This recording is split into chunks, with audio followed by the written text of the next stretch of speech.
భారతదేశంలో ప్రతి ఒక్క ముఖ్యమంత్రి మన ముఖ్యమంత్రి వైపు చూస్తూ రేవంత్ రెడ్డి గారు అద్భుతంగా చేస్తున్నాడు, తెలంగాణ రాష్ట్రంలో పరిపాలన బ్రహ్మాండంగా జరుగుతుంది, నీతివంతమైన పరిపాలన జరుగుతుందని చెప్పుకునే స్థాయికి తీసుకొచ్చినట్టే 2.5 నెలలు 3 నెలలు కూడా కాలేదు. ఈ ప్రభుత్వంలో తట్టుకోలేక బాధపడుతూ కేటీఆర్ గారి చుట్టూ ఏముంటుందంటే మన చుట్టూ వైఫై ఉన్నట్టు ఆయన చుట్టూ ఇగో విపరీతంగా ఇగో ఉంటుంది. ఆ ఇగో తెంచుకోవాలంటే కొంచెం కష్టం.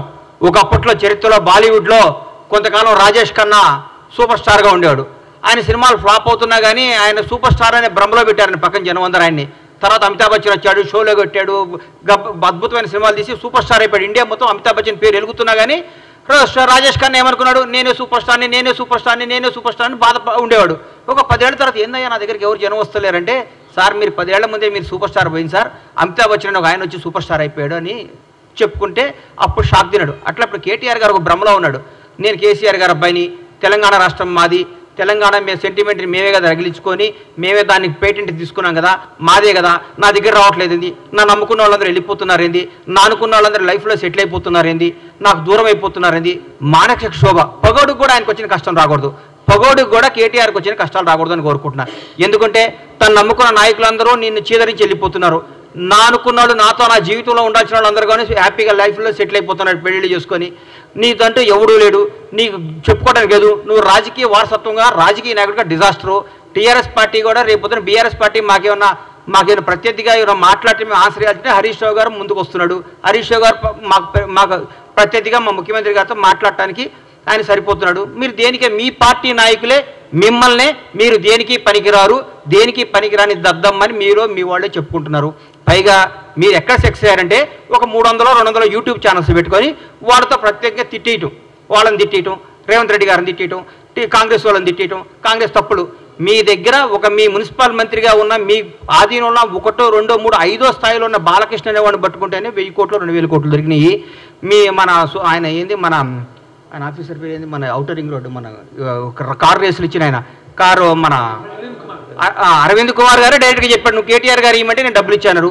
మీరు రాబోయే రోజుల్లో ఇంకా ఇంకా ఇంకా ఇంకా ఇంకా కష్టాలు తెచ్చుకొని మీరు చేసిన పాపాలు కడుక్కోవటమే మీ జీవితం స్మాష్ అయిపోయింది. ఈరోజు రాజకీయంగా మీరు భూస్థాపితం అయిపోయారు. మీకు ఎప్పుడు రేపు పార్లమెంట్ ఎలక్షన్ వరకు మీరు ఒక్క దగ్గర కూడా పోటీ చేసే అర్హత లేదు. మీరు ఫోన్ చేస్తే క్యాండిడేట్లు పారిపోతున్నారు. ఒక 17 స్థానాలు గవ్వ పేర్లు చెప్పండి సార్ మీరు పోటీ చేసేవాళ్ళు. మా కాంగ్రెస్ పార్టీకి ఒక్కొక్క స్థానం నుంచి 100 మంది సీట్ల కోసం పోటీ చేస్తున్నారు, 100 మంది సీట్ల కోసం ట్రై చేస్తున్నారు. అది ఈరోజు మాకున్న పార్టీ, మాకున్న పరిపాలన. పైగా మీరు గొప్ప మాట అన్నారు, మాకు 6 గ్యారెంటీ లేదు మా గవర్నమెంట్, 7 గ్యారెంటీలు ఇచ్చింది. 7వ గ్యారెంటీ ఏందో చెప్తా, స్వేచ్ఛ, నిజాయితీగా మాట్లాడుకో, ఎవడైనా స్వేచ్ఛగా మాట్లాడుకోవచ్చు. ఇది మహాత్మా గాంధీ ఇచ్చిన ఫ్రీడమ్ ఆఫ్ ఇండియా, స్వేచ్ఛ, ఇండిపెండెన్స్లో మేము మాట్లాడుతున్నాం అని చెప్తున్నాం మీకు. జవహర్లాల్ నెహ్రూ బలపరిచిన పార్లమెంటరీ డెమోక్రసీలో ఉన్నాం మనం. సర్దార్ వల్లభాయ్ పటేల్ సృష్టించిన సోవియట్ రిపబ్లిక్ అనే పదాన్ని మేము గౌరవిస్తాం. అందరికంటే డాక్టర్ బిఆర్ అంబేద్కర్ రాసిన రాజ్యాంగం మీద మా గౌరవం. అదే మీ గవర్నమెంట్లో, మీ దొరల ప్రభుత్వంలో ఒక ముఖ్యమంత్రిని, ఒక మాజీ ఎమ్మెల్యే చెప్పు తీసుకొని చూపిస్తే వాడిని మీరు ఏం చేసేవాళ్ళు? ఇప్పటికల్లా ఏం చేసేవాళ్ళు సార్ మీరు? మీ గుండె మీద టీఆర్ఎస్ నాయకులందరినీ, బీఆర్ఎస్ నాయకులందరినీ, మిమ్మల్ని ముఖ్యంగా కేటీఆర్ని అడుగుతున్నా, మీ ప్రభుత్వంలో మీరు ముఖ్యమంత్రిగా ఉన్నప్పుడు, మీ నాన్నగారు ముఖ్యమంత్రిగా ఉన్నప్పుడు ఒక ప్రతిపక్ష ఎమ్మెల్యే చెప్పు తీసుకొని ఒక ముఖ్యమంత్రిని చూపిస్తే మీరు ఏమైనా మాట్లాడేవాళ్ళు? ఏం చేసేవాళ్ళు? ఎన్కౌంటర్ చేయించేవాళ్ళు, మీరు రాళ్లతో కొట్టించేవాళ్ళు. మీరు మేము ఈ అన్నింటినీ గౌరవిస్తాం. మహాత్మా గాంధీ రాసిన స్వేచ్ఛ, ఇండిపెండెన్స్ గౌరవిస్తాం. సర్దార్ వల్లభాయ్ పటేల్ రాసిన సోవియట్ రిపబ్లిక్ని గౌరవిస్తాం. అంబేద్కర్ రాజ్యాంగం గౌరవిస్తాం. కాబట్టి రాజ్యాంగం చట్టం తను పని చేసుకొని పోతుంది. మేము దాన్ని భరించి మేము ఇంకా మీరు మాట్లాడితే మాకు రాళ్ళు ఉన్నాయి, మాకు చేతులు ఉన్నాయి, మాకు కాళ్ళు ఉన్నాయి. జనాన్ని రెచ్చగొట్టకండి సార్. మీరు అడ్డం పెట్టి మీ స్వార్థం కోసం జనాన్ని బలి తీసుకోవద్దు. తెలంగాణ యువతను అన్యాయం చేయకండి, తెలంగాణ ప్రజలను నాశనం చేయకండి. మీరు రెచ్చగొట్టే విధానం మారుకోండి, పోరాడండి, కష్టపడండి, ఎందుకు ఓడిపోయాయని తెలుసుకోండి, మాట్లాడండి. కానీ ముఖ్యమంత్రి రేవంత్ రెడ్డి గారు ముఖ్యమంత్రి అయితే 30 సీట్లు కూడా వచ్చాయి కదా. మీరు ముఖ్యమంత్రి చేస్తారని భ్రమపడే 39 సీట్లు వచ్చినాయి. మమ్మల్ని భ్రమపడితేనే నిజంగా మీ నాన్నగారు మిమ్మల్ని అనౌన్స్ చేసి ఉంటే 3 సీట్లు కూడా వచ్చాయి. నువ్వు కూడా ఓడిపోయాడు కేటీఆర్ గారు, మీరు కూడా ఓడిపోయేవాళ్ళు సార్. మాకు ముఖ్యమంత్రి రేవంత్ రెడ్డి గారు ఊరికే రాలా, నాన్న పేరు చెప్పుకొని రాలా, వారసత్వంతో రాలేదు, వారసత్వం తెచ్చుకోలేదు, ఆయన పోరాడి తెచ్చుకున్నాడు సార్. ఆయన రాజ్యాంగం కాంగ్రెస్ పార్టీలో ఒక అభ్యర్థి 2 స్థానాల్లో పోటీ చేయడం మీరు విన్నారా? ఎక్కడో కర్ణాటకలో ఒకసారి సిద్ధరామయ్య గారు చేశారు ముఖ్యమంత్రిగా ఉండి. ఈరోజు తెలంగాణ రాష్ట్రంలో నాకు తెలిసి తెలంగాణ రాష్ట్రంలో ఒక పిసిసి ప్రెసిడెంట్ 2 స్థానాల్లో పోటీ చేస్తే ఆయన ముఖ్యమంత్రి కాబట్టి వేరే వాడవుతాడు కదా. 4 కోట్ల 5 కోట్ల ఈ 4 కోట్ల మంది తెలంగాణ ప్రజలకు తెలిసి నిజం మీకు తెలవలేదంటే మీరు మానసికంగా ఎంత వెనకబడిపోయి ఉన్నారో నాకు అర్థమవుతుంది. తెలంగాణ ప్రజలు ఎవరు గెలిచినా టీఆర్ఎస్ పార్టీ గెలిస్తే కేటీఆర్ ముఖ్యమంత్రి అయితే అనేవాడు కాబట్టి మీరు ఓడిపోయారు. మీరు టీఆర్ఎస్ పార్టీ గెలిస్తే కేటీఆర్ ముఖ్యమంత్రి అయితే మానసింగ్ గారు సాక్షాత్తు భారత ప్రధాని నరేంద్ర మోడీ గారే చెప్పిన అందరికి వచ్చి మీ నాన్నగారు మిమ్మల్ని ముఖ్యమంత్రి చేస్తాను అడిగిందని. ఎలక్షన్ మనకు గెలిచుంటే మిమ్మల్ని ముఖ్యమంత్రి చేసేవాడు కాబట్టి జనాన్ని మిమ్మల్ని తిరస్కరించారు. మాకు రేవంత్ రెడ్డి గారు ముఖ్యమంత్రి అవుతాడని ఆయన పీసీసీ పగ్గాలు చేపట్టినప్పుడే పీసీసీ ఆయన చేసుకున్న పోరాట పత్రం చేస్తున్నాడే ఆయన అధిక ఎలక్షన్ పోయినప్పుడు మాకు రేవంత్ రెడ్డి గారు ముఖ్యమంత్రి అవుతాడు తెలంగాణ ప్రజలందరికీ క్లారిటీ ఉంది. మీరు దయచేసి చెప్తున్నా, మీకు దయచేసి చెప్తున్నా, ఇకనన్నా మీరు మీ వాస్తవాలు తెలుసుకోండి.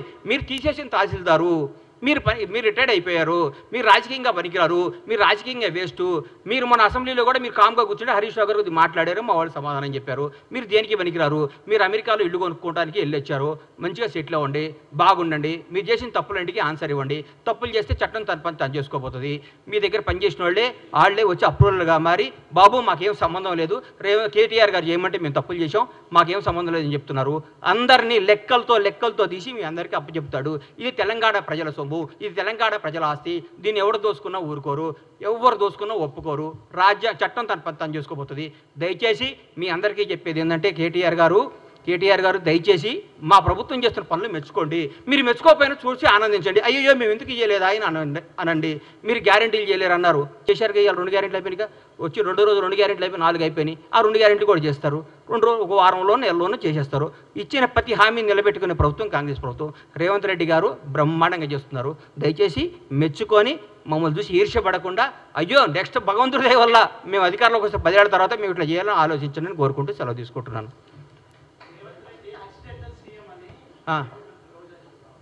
రోజా ఏం చెప్పారండి? రోజా గారి గురించి, రోజా డైమండ్ రాణి, ఆమె గురించి ఏం మాట్లాడతాం? ఆమెకు సీట్ వస్తుందో రాదో డౌటు. రోజా రేవంత్ రెడ్డి యాక్సిడెంటల్ సీఎం కాదు.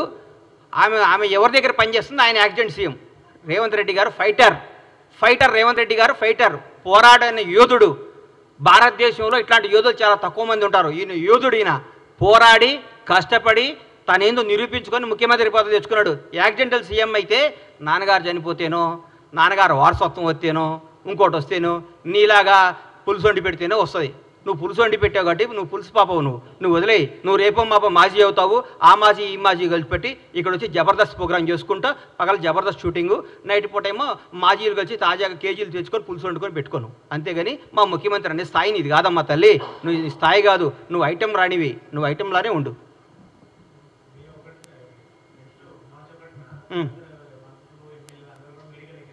ఎందుకు? మేము పగలగొట్టిన మేడిగేట్ ఎట్లా చూసుకోవడానిక, మేము దోసుకున్న మేడిగేట్ ఎట్లా ఉందో చూసుకోవడానిక, మేము బీటీలు బారిపోయిన మేడిగడ్డను చూసుకోవడానిక, అన్యాయం చేసిన కాళేశ్వరం చూసుకోవడానిక, అక్రమాలు చేసిన కాళేశ్వరంలో ఏమేమి తప్పులు ఎట్లా వస్తాయో దీనికి ఎట్లా ఆన్సర్ ఇవ్వాలని వాళ్ళ ఎమ్మెల్యేలని వాళ్ళందరినీ తీసుకొని చూపించడానిక.